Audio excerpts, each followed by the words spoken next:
Assalamualaikum warahmatullahi wabarakatuh. Semangat pagi. Yes, pagi. Allahu Akbar. Bagaimana kabar Ananda Soleh Solehah semua hari ini? Semoga semuanya dalam keadaan sehat dan dalam lindungan Allah Subhanahu wa Ta'ala. Sebelum belajar, mari kita berdoa dulu. Bismillahirrahmanirrahim. Rabbi zidni ilma warzuqni fahma. Amin. Semoga Allah mudahkan kita dalam menuntut ilmu. Amin ya rabbal alamin. Baiklah Ananda Soleh Solehah semuanya. Untuk tematik hari ini kita masih di tema 6, tetapi masuk kepada subtema 3. Temanya masih sama, yaitu panas dan perpindahannya. Pada hari ini kita akan belajar muatan IPA. Materi yang akan kita pelajari adalah benda-benda yang bersifat menghambat dan mempercepat perpindahan kalor. Yang pertama adalah menjelaskan benda-benda yang bersifat menghambat dan mempercepat perpindahan kalor. Perhatikan cara-cara menghambat dan mempercepat perpindahan kalor dalam tabel berikut ini. Yang pertama, perpindahan kalor secara konduksi. Cara menghambat perpindahan kalornya adalah dengan menggunakan benda-benda yang bersifat isolator seperti karet, plastik, kain wol, dan ebonit. Sedangkan untuk mempercepat perpindahan kalor secara konduksi adalah dengan menggunakan benda-benda yang bersifat konduktor seperti aluminium dan besi.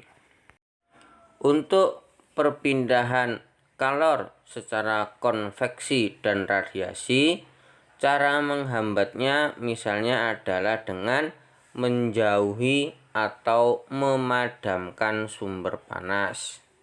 Kemudian cara mempercepat perpindahan kalornya adalah dengan memperbesar sumber panas, seperti menambah jumlah kayu bakar pada saat menyalakan api unggun agar api semakin besar, atau memperbesar api di kompor pada saat memasak air supaya air lebih cepat mendidih. Berikutnya adalah mengidentifikasi cara-cara untuk menghambat ataupun mempercepat perpindahan kalor pada benda. Kita dapat membuat rancangan suatu percobaan terkait dengan cara-cara untuk menghambat atau mempercepat perpindahan kalor. Rancangan dibuat dengan cara-cara sebagai berikut. Yang pertama, mengidentifikasi benda-benda yang terkait konduktor dan isolator.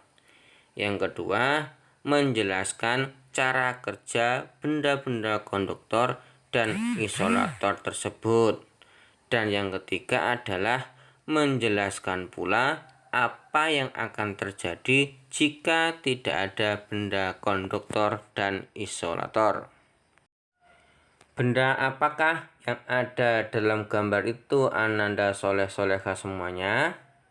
Ya, betul, itu adalah setrika. Kita tahu bahwa setrika fungsinya untuk merapikan pakaian. Setrika memanfaatkan prinsip perpindahan panas secara konduksi.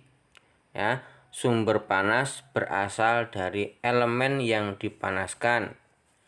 Panas yang dihasilkan kemudian memanaskan alas setrika.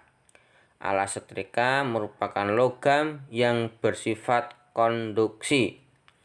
Agar setrika dapat digunakan, diperlukan bahan penghambat panas sebagai pegangannya. Jadi ketika kita memegang setrika itu tidak akan terasa panas pada waktu menggosok. Biasanya terbuat dari kayu atau plastik. Sudah paham ya Ananda?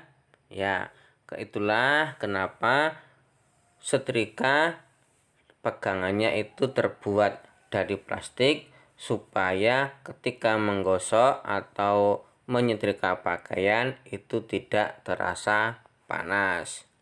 Kemudian Ananda soleh-solehah semuanya, untuk menambah pengetahuan kita, perhatikan benda-benda berikut.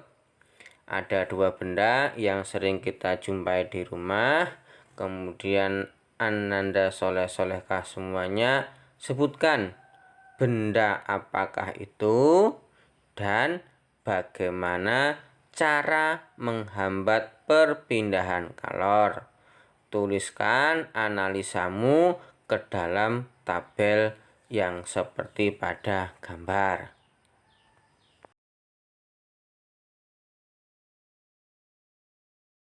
Demikian materi tematik yang kita pelajari. Semoga dapat menambah pengetahuan kita. Dan mohon maaf apabila dalam penyampaian tadi Ustadz ada kesalahan. Terima kasih atas perhatiannya. Tetap semangat, tetap patuhi protokol kesehatan. Dan assalamualaikum warahmatullahi wabarakatuh.